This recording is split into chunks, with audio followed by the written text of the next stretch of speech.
साथियों, जय भीम, जय भारत, जय संविधान। और आज का ये महत्वपूर्ण लाइव जो कई इम्पोर्टेंट विषयों को लेकर है, मुझे लगा कि आपसे बात करनी चाहिए। आप उन तमाम साथियों से जो काम कर रहे हैं, तो इतना आप सब लोग जुड़ेंगे, इतना मैं महापुरुषों को नमन कर लेता हूं। महामानव तथागत बुद्ध से लेके जगत गुरु सतगुरु रविदास जी महाराज, गुरु नानक देव, संत कबीर, गुरु वाल्मीकि जी, अखंड ज्योति सतगुरु समनदास जी, गुरु ज्ञानदास जी, संत गाडगे जी महाराज, नारायणा गुरु,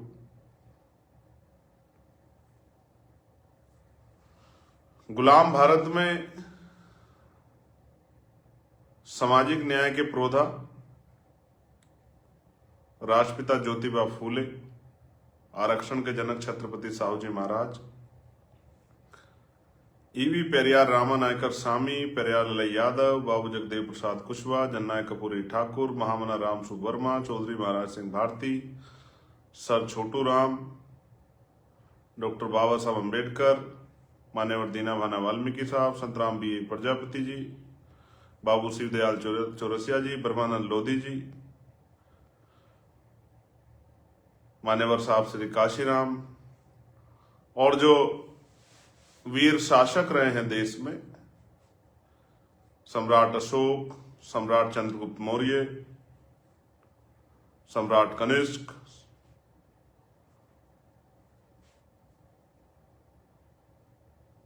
महाराजा बिजली पासी, महाराजा लाखन पासी, माँ उदादेव पासी, माँ अहिल्याबाई होलकर, माँ अवंतिकाबाई लोधी, माँ झलकारी बाई, माँ फूलन देवी, माँ सावित्रीबाई फूले, मैं तमाम वीरांगनाओं को देश की आजादी के परवाने, क्रांतिकारी, महान क्रांतिकारी, वीर सपूत देश के शहीद आजम सरदार भगत सिंह, सरदार उधम सिंह, सरदार करतार सिंह सराभा, पंडित चंद्रशेखर आजाद जी,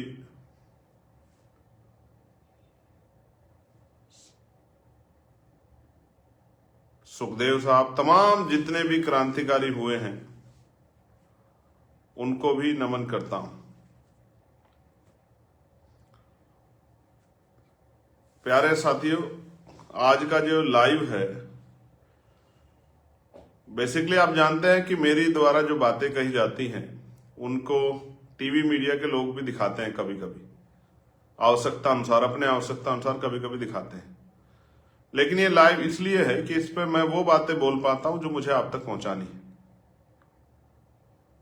सर्वप्रथम तो मैं भीम आर्मी के साथियों का धन्यवाद दूंगा, आजाद समाज पार्टी के साथियों का, क्योंकि कल मैं हरदोई गया था। हरदोई में महाराजा बिजली पासी जी के जयंती के अवसर पर बहुजन संकल्प महारैली थी, और जब मैं उस रैली से लौटा तो मेरे दिल में इच्छा हुई कि समय की कमी के कारण या कुछ और ऐसी बातें थी जिनके कारण मैं बहुत सारी बातें आपसे नहीं कह पाया, वो बातें मैं आपके जरिए रखूं। तो पुणे में टीम हरदोई का, भाई कुलदीप जी का, मूलचंद जी का, छोटे भाई करण का, एक एक कार्यकर्ता का, एक एक पदाधिकारी का, उस मंडल के जिन्होंने वो ऐतिहासिक कार्यक्रम कराया भीम आर्मी आजाद समाज पार्टी के, मैं आप सबका बहुत बहुत धन्यवाद करता हूं। क्योंकि जिस तरह का कार्यक्रम आपने कराया, बिना साधनों के, बिना बड़े राजनीतिक नेताओं के, मैं दिल से धन्यवाद करता हूं आपका। क्योंकि आपने जब कार्यक्रम मुझसे मांगा था तो आपने मुझे विश्वास दिलाया था कि जब आप आएंगे तो आपको एहसास होगा कि वहां आपके छाने वाले कितने हैं। और मैं दिल से महसूस कर सकता हूं कि वो जो प्यार कल वहां मिला है, कोई पेड़ पे, कोई छत पे, कोई सड़क पे, कोई गाड़ी पे, कोई कहीं, और बाद में आके जब मैंने वीडियो देखी है, मैं दिल से धन्यवाद करता हूं उस एक एक कार्यकर्ता का जो मुझसे नहीं मिल पाया, जो मुझसे बहुत दूर था,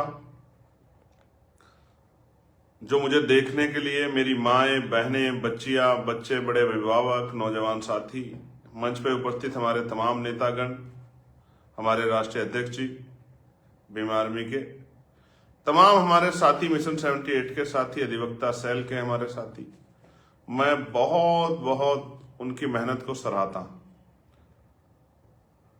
पूरा ग्राउंड भरा हुआ था जब मैं आया, सड़कों पे कई किलोमीटर से लोग पैदल आ रहे थे, मेरे साथ ही टोल से कई हजार लोग, 250 से ज्यादा गाड़ियां आपकी मुझे रिसीव करने आई थी। मैं वास्तविकता में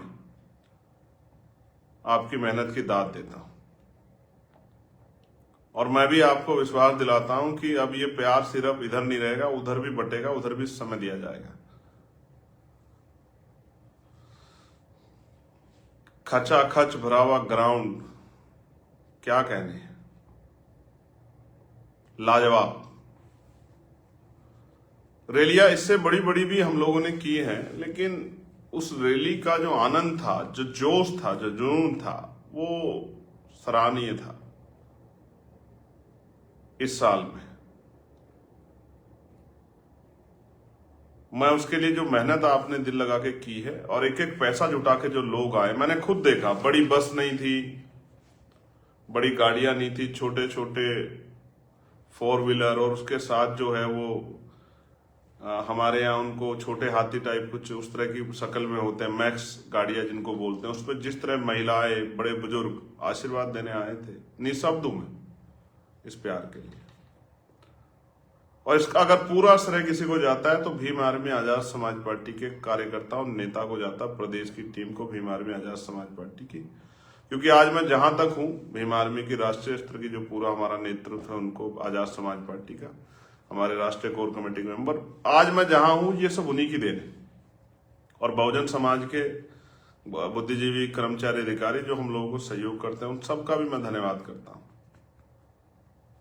प्यारे साथियों, एक कड़ी जो कल मुझसे छूटी, जिनका मैं धन्यवाद नहीं कर पाया, वो थे हमारे बहुजन मीडिया के साथी। जिसे कोई नहीं दिखाता, उसे हमारे बहुजन मीडिया के साथी दिखाते हैं, हमारे काम को, हमारे संघर्ष को, हमारे आंदोलन को, हमारे कार्यक्रमों को, और वो उनसे जुड़े हुए बहुत सारे लोगों तक हमारी खबर पहुंचती है और उनके जरिए प्रचार का काम बड़ा आसान हो जाता है। क्योंकि टीवी पे तो वही दिखते हैं, कभी ये जी, कभी वो जी। टीवी पे हम कहां, कमजोर हक वंचित समाज के लोग कहां दिखते हैं।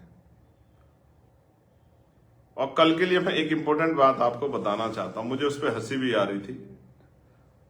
हालांकि मैं उन लोगों से परिचित नहीं हूं, लेकिन मुझे जानकारी है और मैं कोशिश कर रहा हूं कि उनकी पूरी रिपोर्ट मुझे निकल जाए।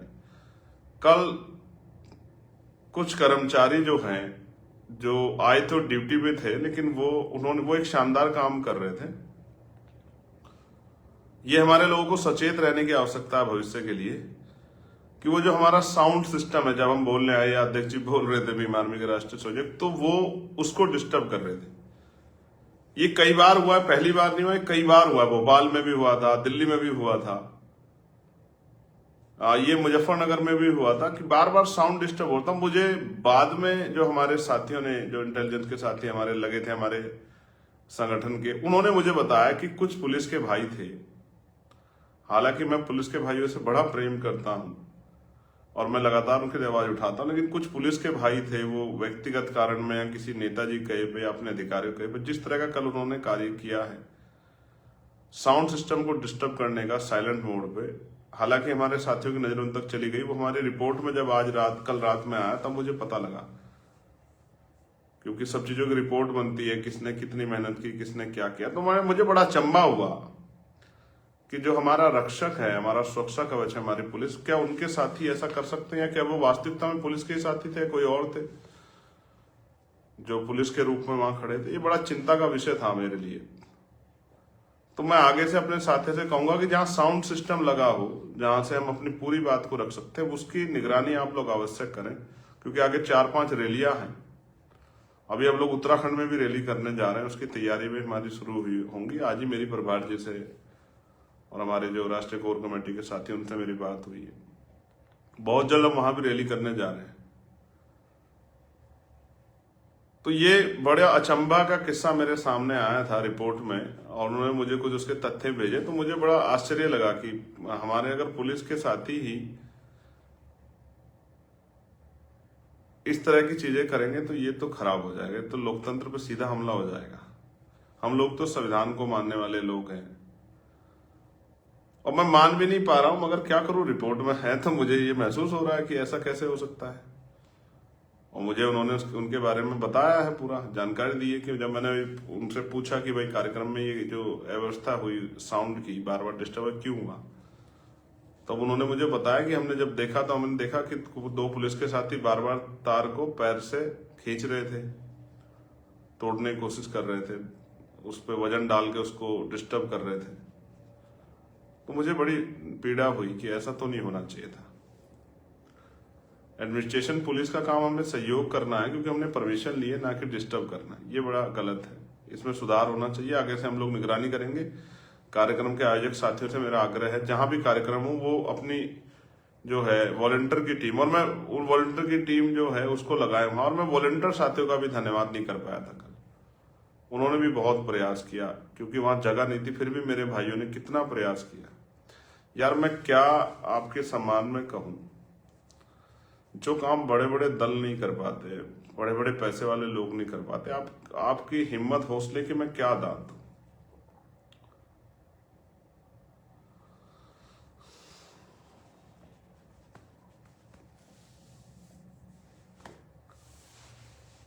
मैं आज किसी से बात कर रहा था, एक सज्जन से, तो उन्होंने मुझसे कहा कि चंद्रशेखर भाई, आप कमरे में बैठ के कोई भी फैसला ले सकते हो, लेकिन कमरे के बाहर जाके आप देखना कि आपके लोग आपसे कितनी उम्मीद लगाए बैठे हैं। वो माएँ जो खेतों में काम करती है, कंपनियों में काम करती है, फैक्ट्रियों में काम करती है, घरों पर रहती हैं, जो अपने बच्चों के लिए अच्छे सपने देख रही है, उन माओं के, उन बच्चों के, छोटे छोटे बच्चों के, जो आप में अपना नेता देखते हैं, आपके वो भाई जो आपके लिए एक आवाज पे खड़े रहते हैं, ठंड की परवाह नहीं करते, कैसे कैसे एक एक पैसा जुटा के तेल की व्यवस्था करते हैं अपने मतलब मेहनत की कमाई से, अपनी पॉकेट मनी से, और आपके कार्यक्रम को सफल बनाते हैं और दौड़ते हैं जी जान लगा के, 3-3 2-2 करके। हालांकि मैं उनसे आग्रह करता हूँ हेलमेट पहना करो, आराम से चला करो, मेरे लिए आप ही सब कुछ है मेरे प्यारे भाइयों। लेकिन मैं क्या कहूं, कि कैसे बयां करूं, कि जिसने भी रैली को देखा उसने मुझे जरूर जो है, जब मैंने स्टेटस पे लगाई, ये मैसेज भेजा कि भाई शानदार। लेकिन मैं उनको क्या पता कि ये होती कैसे। इसके लिए मेरे नौजवान साथी कितनी मेहनत जुटाते हैं, मेरी माएँ, मेरी बहनें, मेरे बड़े बुजुर्ग, हमारे संगठन के एक एक कार्यकर्ता, नेता कितनी मेहनत करते हैं। किसी को नहीं पता ना, सबको रैली दिखती है, उनकी मेहनत नहीं देखती कि वो कितनी मेहनत करते हैं। यार शब्द कम पड़ जाएंगे आपके सम्मान में, मगर सम्मान के बाद आप काम करना मत बंद कर देना। रैली आपने कर ली, बहुत अच्छी बात है, लेकिन मैं आपसे आग्रह कर रहा हूं, जितने भी लोग मुझे सुन रहे हैं उत्तर प्रदेश के या हिंदी भाषी किसी भी प्रदेश के, समय बलवान होता है और आपके सामने इस समय करो मरो की स्थिति है। घर से निकलो, काम करो, भाईचारा बनाओ बहुजन समाज में, SC ST OBC, मुस्लिम, जैन, सिख, बौद्ध, ईसाई भाइयों में भाईचारा बनाओ। अगर आपके अंदर स्वाभिमान सम्मान से जीने की आग जो है लगी हुई है, अंदर जोश जुनून है, तो जब तक आप भाईचारा नहीं बनाओगे तब तक कामयाबी नहीं मिलेगी। तो निकलो, बूथ कमेटियां बनाओ, भाईचारा कमेटियां बनाओ, घर से निकलो, काम करो, 1 घंटा 2 रोज। मैं आपको विश्वास कर रहा, आपके से 1 घंटे में मैं अपना पूरा जीवन जो है निछावर कर दूंगा, अगर आप 1 घंटा काम करने के लिए तैयार हो। मुझसे तो आप जो मांगोगे, जो आप कहोगे। देखो मेरी एक बात आप जानो, बाबा साहब ने हमें वोट का अधिकार दिया, क्योंकि कोई और कुछ देना नहीं चाहता था। मैंने आपको कई बार बता दिया वोट का अधिकार कैसे मिला है। और बाबा साहब ये मानते थे कि कोई हमें आसानी से कुछ नहीं देगा, क्योंकि हमें तो तमाम हर चीज के लिए संघर्ष करना पड़ा है। तो इसलिए उन्होंने लोकतांत्रिक व्यवस्था में वोट का अधिकार सबको दिया। कल हमारे लोग वोट के हथियार को समझ के, वोट के अधिकार को, वोट के हथियार को समझ के और अपना भाईचारा बनाएंगे, जो पीड़ित लोग हैं, शोषित लोग हैं, और राजकाज में आके, और वो सिर्फ अपना भला नहीं करेंगे, अपने समाज का भला करेंगे। अंतिम व्यक्तित्व को भी पॉलिसी बना के, नीति बना के, जैसे हम लोग कल जिस तरह की हम डिमांड करें, हम एजुकेशन को बहुत आसान करेंगे हर किसी व्यक्ति के लिए। और इवन आजाद समाज पार्टी की पॉलिसी है कि हम लोग सरकारी कर्मचारी, अधिकारी और नेताओं को, उनको और उनके हितों को, उनके परिवारों के हितों को एजुकेशन सिस्टम से जोड़ेंगे कि DM, SSP, IG, DIG, DGP, ADGP तमाम, और चीफ सेक्रेटरी से लेकर गांव के जो सचिव है, जिसको हम कहते हैं सेक्रेटरी, उसके बच्चों और उनके बीच में जितने अधिकारी आते हैं, टॉप मोस्ट अधिकारी स्टेट के, उन सबको, और मुख्यमंत्री से लेके और गांव के प्रधान और पंचायत का जो सदस्य, उन तमाम बीच में जो कड़ी आ रही है, उन सब के बच्चों की एजुकेशन को हम सरकारी सिस्टम से जोड़ेंगे और सरकारी स्कूल में उनकी पढ़ाई कराएंगे। आप मेरी बात को लिख लो, नोट कर लो, मैं आपको गारंटी दे कहता हूं। ये 2000 में 2000 रुपए दे दिए, 500 रुपए का राशन दे दिया, कुछ नहीं होगा आपका। राशन तो आप खुद भी कमा के खा लोगे। मैं आपको लिख के दे रहा हूं, जब आपके बच्चों को पढ़ लिखने के बाद 50,000 रुपए का रोजगार मिलेगा, उस दिन आपको पता लगेगा कि क्या बदला है समाज में।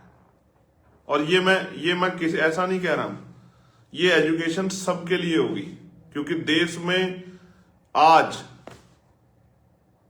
मैं एक जानकारी आपको दूंगा अभी SIR पे, देश में आज जो है बेरोजगारी ने कमर तोड़ दी है, और दुनिया में लोगों की कमी है रोजगार के लिए। अगर ना होती तो इतने बड़े पैमाने पे वर्क फ्रॉम होम नहीं चल रहा होता। अगर हम मैन्युफैक्चरिंग सेक्टर में जाएं, जो सामान हम दुनिया से खरीदते हैं, अगर हम कोशिश करके ट्रेन करा के, स्किल डेवलपमेंट करके यहीं पे बनाएं, मैं आपको लिखता हूं, हम दुनिया का सबसे बड़ा बाजार बन सकते हैं। दुनिया का सबसे बड़ा बाजार, अमेरिका हो, रूस हो, चाइना हो, जापान हो, हमारे आगे घुटने टेक देंगे। मैं आपको लिख के देता हूं, इतना बड़ा बाजार बन सकते हैं। हमारी संख्या हमारे लिए कोई समस्या नहीं है कि हमारे देश की संख्या ज्यादा, ये कोई समस्या की बात नहीं है हमारे लिए। ये तो हमारे लिए इस समय, इस जिसको आप पीड़ा मान रहे, समस्या मान रहे, ये तो हमारे लिए वरदान साबित हो सकता है अगर हमारी सरकारें सोचें। लेकिन उनको पता है, अगर गरीबों के पेट भर जाएंगे तो फिर नेताओं की राजनीति कैसे चलेगी। प्यारे साथियों, मैं बहुत जिम्मेदारी से आपसे कह रहा हूं कि अगर आप एक अवसर बना लें काम करने का, कि हमें काम करके दिखाना है,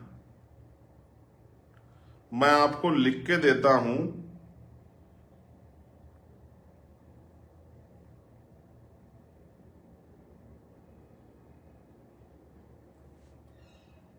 मैं आपको लिख के देता हूं कि हम देश को और तमाम नेताओं को बता सकते हैं कि कैसे काम किया जा सकता है अगर एक अवसर बन जाए। लेकिन यह अवसर तब बनेगा जब आप और मैं, देखिए, कोई भी संगठन राजनीतिक रूप से तब कामयाब हो सकता है जब बूथ पे उसका कार्यकर्ता मजबूत होगा। जब बूथ पे उसका कार्यकर्ता मजबूत होगा, बूथ पे उसकी आवाज उठाने वाला मजबूत होगा, तब जाकर कोई भी संगठन, कोई भी दल कामयाब हो सकता है। जब उसका बूथ पे झंडा उठाने वाला, उसकी वोट को, बूथ की वोट को तैयार करने वाला, उस वोट को पोलिंग स्टेशन तक भेजने वाला, जब एक मजबूत कार्यकर्ता जहां तैयार हो जाएगा, जिस भी पार्टी का तैयार हो जाएगा, उसी को कामयाबी मिलेगी। उसको कोई कामयाब होने से रोक नहीं सकता है। बूथ पे लोगों की समस्या सुनने वाला, उनकी आवाज बनने वाला जिस पार्टी का वर्कर खड़ा हो जाएगा। इसलिए मैं आपसे कह रहा हूं, आप में जोश बहुत है, जुनून बहुत है, आप भागदौड़ कर सकते हैं। मौका आपके पास है, दल आपके पास है, सिंबल आपके पास है, नेता आपके पास है, झंडा आपके पास है। लग जाओ और इस अमीरों की दुनिया को बता दो कि गरीब कमजोर नहीं है। और इस बार एक एक वोट पंचायत चुनाव में बाबा साहब अम्बेडकर के नाम होनी चाहिए, मान्यवर काशीराम साहब के नाम होनी चाहिए, ज्योतिबा फूले जी के नाम होनी चाहिए, साहू जी महाराज जी के नाम होनी चाहिए, महामना रामसूख वर्मा जी के नाम होनी चाहिए, बाबू जगदेव प्रसाद जी के नाम होनी चाहिए, जननायक कपूरी ठाकुर जी के नाम होने चाहिए, ब्रह्मानंद लोधी जी के नाम होने चाहिए, संतराम बी प्रजापति जी के नाम होनी चाहिए, ईवी पेरियार रामा नायकर स्वामी जी के नाम होना चाहिए, मां अहिल्याबाई होलकर जी के नाम होना चाहिए। और एक एक वोट और एक अवसर आपको बताएगा कि आजाद समाज पार्टी कितना बड़ा बदलाव कर। जब हम लोग हेल्थ पॉलिसी जो हमने कहा बनाएंगे कि सबका इलाज सरकारी अस्पताल में होगा, आप देखना कैसे बदल जाएगा पूरा सिस्टम। जो आपकी जेब से लाखों रुपए जाते हैं, जब हम ये महंगी बिजली पे हमला करके और इसका सरलीकरण करके पुराने बिल को 300-400 रुपए के बिल को आपको लौटाने का काम करेंगे, आपको एहसास हो जाएगा जहां 3-4 हजार में आपकी जेब कट रही। पूंजीपतियों को दिया रास्ते आसान और गरीबों के लिए रास्ते कठिन करने वाली सरकारों को जवाब देने का काम आपको और मुझे करना है। जब हम बैकलॉग भरने का काम करेंगे, जो लाखों सरकारी नौकरियां है उसको SC ST OBC में बांट के संख्या के आधार पर उनको दिलाने का काम करेंगे, आपके लाखों बच्चों को रोजगार मिलेगा। जब हम नई नौकरियों का सृजन करेंगे, जब हम ठेकेदारी को खत्म करेंगे, संविदा को खत्म करेंगे, ठेकेदारी और आउटसोर्सिंग खत्म करेंगे और पक्की नौकरी अपने लोगों को देने का काम करेंगे, कमजोर वर्गों के लोगों को, आप देखना कैसे बदलाव होगा। जो लोग नौकरी नहीं कर पाएंगे उनको प्राइवेट सेक्टर वहां डेवलप करके उद्योग धंधे लगा के उस क्षेत्र को रोजगार देने का काम करेंगे। वहां के पढ़े लिखे नौजवानों के हाथ में पैसा देने का काम करेंगे। जब वो मेहनत करेंगे, काम करेंगे, उनकी जेब में पैसा आएगा, तब वो अपनी माँ को, अपनी बहन को, अपने बच्चों को, अपनी पत्नी को, अपने बेटे को, बेटी को, उनके सपने पूरे करने का काम करेंगे। जब जब जब देखना आप किस तरह से बदलेगी चीजें। और मैं नहीं कह रहा हूं कि मैं पहला आदमी हूं ऐसा, या आजाद समाज पार्टी की पॉलिसी है, सब कर सकते थे जिनको मौका मिला, लेकिन पता नहीं उन्हें क्यों आपका दर्द महसूस ही नहीं हुआ। मुझे तो होता है, मैं तो आपके बीच का हूं, मुझे आपका दर्द भी महसूस होता है और मैं ये भी समझता हूं कि आपके दर्द को कम करने का समय भी आ गया है। प्यारे साथियों, मैं फिर आपसे कह रहा हूं, रजिस्टर उठाइए, गली गांव में जाइए, एक एक घर बैठिए, अपनी बात को समझाइए, बूथ कमेटी बनाइए और अपनी ताकत बना लीजिए। और लोगों के सपने पूरे करने का समय हम लोग गरीब लोग मिलकर करके दिखाएंगे। अब SIR पे मैं आपको बता रहा था 2.89 करोड़ वोट कटे हैं। और ऑस्ट्रेलिया जो बड़ा देश है और कई बार वर्ल्ड कप जो जीत चुका है, आपको जानकर अचरज होगा जितने वोट SIR में उत्तर प्रदेश में कटे हैं उससे कम उनकी इस देश की आबादी है। उनकी आबादी 2.70 करोड़, आई थिंक 2 करोड़ 70 लाख करीब है ऑस्ट्रेलिया की आबादी, और हमारे यहाँ SIR में 2.89 करोड़ वोट काटते हैं। आपके सामने तो और चैलेंज है। आपके वोट को इसलिए काट दिया गया है कि आपके वोट जो सरकार को नहीं मिलते हैं, उन वोटों को काटकर नुकसान किया, इसलिए आपके सामने तो और बड़ा चैलेंज है। जब तक अगर आप जुड़ोगे नहीं तब तक तो आप कामयाब हो ही नहीं सकते। अगर दलित, पिछड़ों, आदिवासियों, मुसलमानों में भाईचारा नहीं बनेगा, कमजोर वर्गों में भाईचारा नहीं बनेगा, SC ST OBC में, तो कामयाब ही नहीं हो सकते। इसलिए मैंने, और एक बात और इम्पोर्टेंट, जब ये बात आई और हर बार आती है, मैं आपको ये बात इसलिए बता रहा हूं कि ये बहुत सोची समझी बात है, आपको इसकी समझ होनी चाहिए कि बांग्लादेश में दीपू दास की हत्या होगी, बिल्कुल गलत हुआ है। दीपू दास के हत्यारों को फांसी की सजा मिलनी चाहिए। मैं डिमांड करता हूं, और फांसी भी इस तरह से दी जाए कि उनको पूरे बाकी सब लोगों को भी वो लगे। लेकिन सवाल यही है, इस पे चुप्पी, इस पे हमसे जवाब पूछने या देश के नागरिकों से जवाब पूछने के बजाय आप लोग प्रधानमंत्री जी से क्यों नहीं जवाब मांगते? प्रधानमंत्री जी को जवाब देना चाहिए जब वो शेख हसीना जी को यहां जो है शरण देते हैं और वहां जो है दलितों को मारा जा रहा है या हिंदुओं को मारा जा रहा है, तो कर क्या रहे हैं प्रधानमंत्री जी? क्या है उनकी फॉरेन पॉलिसी? जिससे जवाब मांगना चाहिए उनके नाम पे चुप हो जाते हो। सरकार से जवाब मांगो, केंद्र सरकार से। अगर केंद्र सरकार जो है दूसरे देशों में रहने वाले अल्पसंख्यकों की, जैसे यहां अन्य, जैसे यहां सिख अल्पसंख्यक है, जैन है, बौद्ध है, ईसाई अल्पसंख्यक है, तो वहां हिंदू अल्पसंख्यक है, दलित अल्पसंख्यक है, तो उनकी सुरक्षा के लिए क्या पॉलिसी है आपके पास? कैसे संबंध है आपके पड़ोसी देशों से? इसका जवाब सरकार को देना चाहिए कि आपकी फॉरेन पॉलिसी जो है वो फेल है क्या? लेकिन मेरा सवाल ये है, मैं आपके सामने भी रख रहा हूं, ये बड़े चालाक लोग हैं। देश में, भारत में एनसीआरबी का डाटा कहता है कि लाखों महिलाओं के साथ रेप हत्याएं होती हैं। तो ये जो महिलाएं हैं, ये जो जिनके साथ हिंसा होती है, पुरुष हैं, बच्चे हैं, बच्चियां हैं, इनके लिए आपका कलेजा क्यों नहीं छलनी होता? क्योंकि आप जानते हैं ये सारी 99% घटनाएं एससी, एसटी, ओबीसी और माइनॉरिटी के परिवारों के साथ होती है। इस पे आपका कलेजा कभी छलनी क्यों नहीं होता? इस पे आपके मुंह से आवाज क्यों नहीं निकलती? मैं पूछना चाहता हूं, इंद्र मेघवाल की हत्या पे कितने लोग थे जो आंदोलन कर रहे थे? एक बच्चे को जहां मटकी छूने पे मार दिया गया था, क्यों किसी के आंसू नहीं निकले? क्यों किसी का सीना छलनी नहीं हुआ? क्यों भीम आर्मी अकेला संगठन खड़ा था वहां लड़ने के लिए? क्यों वो दलित नहीं था? वो इस देश का बेटा नहीं था? वो किसी की मां की कोख से उसने जन्म नहीं लिया था? लेकिन यहां तुम्हारी चुप्पी क्यों हो जाती है? जब इंद्र मेघवाल को सिर्फ इसलिए मार दिया गया मूछे रखने पे, जिस घर गया था मैं उन बच्चों की शादी में, तब कोई दूसरा संगठन, हिंदू संगठन क्यों नहीं खड़ा था इस देश में उनकी आवाज बनने के लिए? जब वहां कुशवाहा जी को, पिछड़े समाज के मेरे भाई को थूक चटवाया गया था, जब चोटी काट दी गई थी एटा इटावा में व्यास पीठ पे बैठ के कथा, तब आपका खून क्यों नहीं खोला? कम जो लोग आज चिंगाड़ मार रहे हैं, आंदोलन कर रहे हैं, सड़कों पर निकल रहे हैं, क्योंकि आपका राजनीतिक एजेंडा फिट नहीं बैठता है। तब आप चुप हो गए थे, तब आपकी जीभ को लकवा मार गया था, तब आप आंदोलन करते। जब कौशाम्बी में पाल समाज की बच्ची का रेप करके उसको जो है, उसके साथ उसके परिवार को जो है अपमान का सामना करना, तब आपका खून क्यों नहीं खोला? तब इस देश में मोमबत्तियां क्यों नहीं जली? जब एक नाबालिग के साथ इतनी बड़ी घटना हुई थी,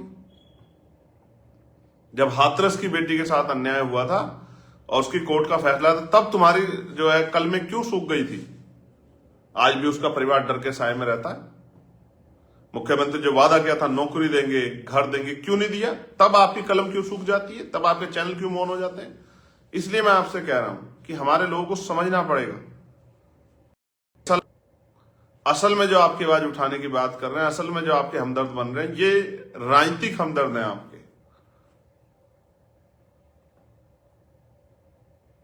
इनका प्रेम राजनीतिक प्रेम है, और आजाद समाज पार्टी भीम आर्मी का प्रेम मां की तरह है, जिस तरह मां का प्रेम अपने बच्चों की तरह होता है। जब 76 गुर्जर समाज के लोगों को राजस्थान में भून दिया जाता है गोलियों से, तब क्यों नहीं जो है वो आपको भाई नहीं दिखते हैं क्या? जब सैकड़ों लोगों पे मुकदमे लगा के ग्वालियर में जेल भेज दिया जाता है, तब आपका खून क्यों नहीं खोलता? तब आपको भाईचारा क्यों नहीं दिखता?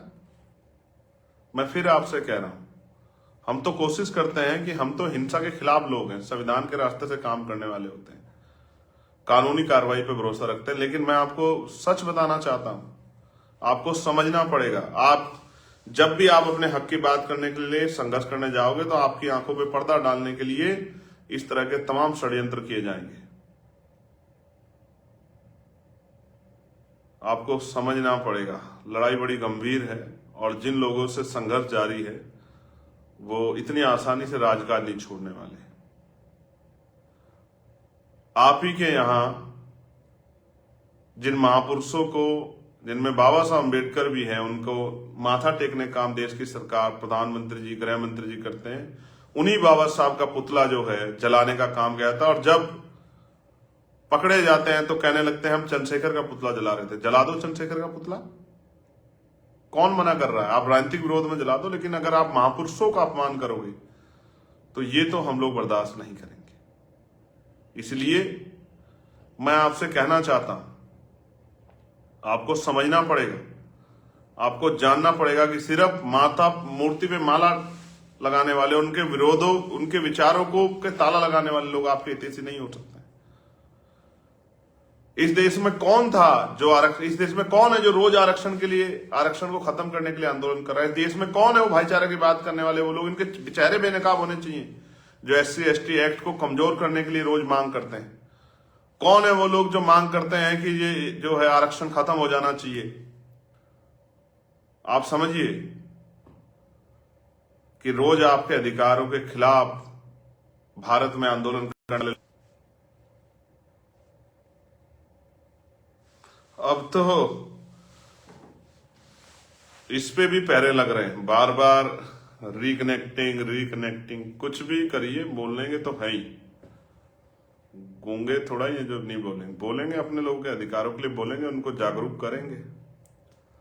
मैं आपसे अपील करूंगा अपनी बात को खत्म करते हुए, हमें सभी धर्मों का सम्मान करना है क्योंकि संविधान इसकी बात करता है। लेकिन अंधविश्वास पाखंडवाद के हम लोग विरोध में, अंधविश्वास पाखंडवाद को हम लोग स्वीकार नहीं करेंगे, वैज्ञानिक दृष्टिकोण को आगे बढ़ाएंगे। आप भारत में धार्मिक आजादी आर्टिकल 25-26 आपको धार्मिक आजादी देता है। आप किसी धर्म को मानिए, आप हिंदू धर्म को मानिए, आप सिख धर्म को मानिए, आप जैन धर्म को मानिए, आप बौद्ध धर्म को मानिए, आप क्रिश्चियन धर्म,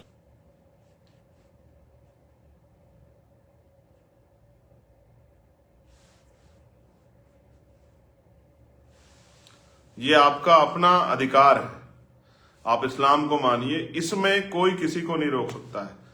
मैं सभी से कहूंगा कि हमें सबकी आस्थाओं का सम्मान करते हुए आगे बढ़ना, क्योंकि संविधान ने के जो संविधान हम बाबा साहब ने बनाया उसी में आर्टिकल 25-26 में बाबा साहब ने इस बात को घोषित किया है कि धार्मिक आजादी व्यक्तिगत विषय है, इस पर अब कोई टिप्पणी नहीं कर सकता है। लेकिन जो लोग हमारे अधिकारों के प्रति इस तरह के कार्य कर रहे हैं, घृणित कार्य कर रहे हैं, आंदोलन कर रहे हैं, उनके खिलाफ मोर्चा ले रहे हैं, और जो लोग हमारे महापुरुषों का अपमान कर रहे हैं, जल्द हम जो लोग हैं भीम आर्मी संगठन के माध्यम से गांव गांव ये बात अपील करके चलाएंगे कि जो भी संगठन जिस जाति के लोग जुड़े होंगे और वो हमारे महापुरुषों का अगर अपमान करने का काम करेंगे तो उस पूरे समाज का राजनीतिक बहिष्कार हमारे लोगों को करना चाहिए। इसके लिए भी हम मुहिम चलाने का काम करेंगे कि हमारी वोटों से नेता बन के लोग और हमारे ही जिनको हम जो हैं भगवान की तरह ही मानते हैं महापुरुषों को, उनका अपमान करने का काम करेंगे, तो ये हम लोग किसी कीमत पर स्वीकार नहीं करेंगे। इसके खिलाफ भी जल्द भीम आर्मी की राष्ट्रीय कोर कमेटी की मीटिंग बुला के और हम लोग मीटिंग करके जो है गांव गांव तक अपने संगठन की शक्ति को आप समझते हैं कि भीम आर्मी गांव गांव में, ये हम लोग घर घर तक बात पहुंचाएंगे कि जो भी संगठन महापुरुषों के अपमान करने का काम कर रहे हैं, वो जिस जाति समुदाय जुड़े लोग हैं, वो चाहे वो सामान्य जाति को या किसी और धर्म किसी और जाति के, उनके खिलाफ जो है स्पेशली उन्हीं को और उनको सपोर्ट करने वाले लोगों के खिलाफ टारगेट करके हम लोग जो है आंदोलन चलाएंगे कि उनको जो है उनको राजनीतिक रूप से किसी कीमत पे कामयाब ना होने दिया। उनको एहसास होना चाहिए कि कमजोर वर्गों के महापुरुषों का अपमान करके आप राजनीतिक रूप से कामयाब नहीं हो सकते। इस बात का भी हम लोग आंदोलन अब चलाएंगे, इस बात का भी मैं घोषणा आज कर रहा हूं। तो प्यारे साथियों, मैं पुनः आप सबका धन्यवाद करता हूं और उत्तर प्रदेश में जहां जहां कार्यक्रम में मैं आपसे सब साथियों से कहूंगा कि तन मन धन से जुट के उन कार्यक्रम को सफल बनाएं और मेहनत करें, क्योंकि जिस तरह की मेहनत हुई है गांव गांव जाके वहां हरदोई में, उसी तरह की मेहनत अगर आप लोग अपने यहाँ करेंगे तो आपके यहाँ भी कार्यक्रम ऐतिहासिक होगा। और उस कार्यक्रम की धन्यवाद के लिए मैं इस तरह से लाइव आके आपको धन्यवाद दूंगा। आपने मुझे सुना, बड़ी संख्या में आप जुड़े और प्रचार का काम भी किया कीजिए। जो सोशल जो अकाउंट्स है हमारे, जैसे मैं इस पे लाइव आता हूँ, चंद्रशेखर आईडी जो है, इस पे जो इस तरह के जो पार्टी कार्यक्रम पोस्ट वगैरह डलते हैं, उनको प्रचार करने का काम जो है आप लोग जरूर किया कीजिए, क्योंकि आप ही हमारा मीडिया है, पुनः आप ही हमारी शक्ति है। आप हम पे ओवरऑल तो मीडिया तो नहीं है पैसे वाला। पुनः मैं आप सबका धन्यवाद करता हूं और कल के कार्यक्रम के लिए बधाई। साथ साथ भविष्य कार्यक्रम की तैयारी मजबूत कीजिए और बहुजन मीडिया के साथियों का बहुत बहुत धन्यवाद मेरे भाइयों का, वो हमेशा मेरी मदद कर रहे हैं। मैं उनके सहयोग को भूलने वाला नहीं, मैं आपको विश्वास दिलाता हूँ और वचन भी देता हूँ कि आपके सहयोग को हमेशा याद रखूँ। आपका भाई चंद्रशेखर आजाद। जय भीम, जय भारत, जय संविधान, जय मंडल, जय जोहार, जय लोकतंत्र, जय विज्ञान, जय संविधान। संविधान जिंदाबाद, हमारा भारत जिंदाबाद, देश की महान जनता जिंदाबाद, देश का गरीब किसान मजदूर जिंदाबाद, देश का जवान जिंदाबाद। धन्यवाद।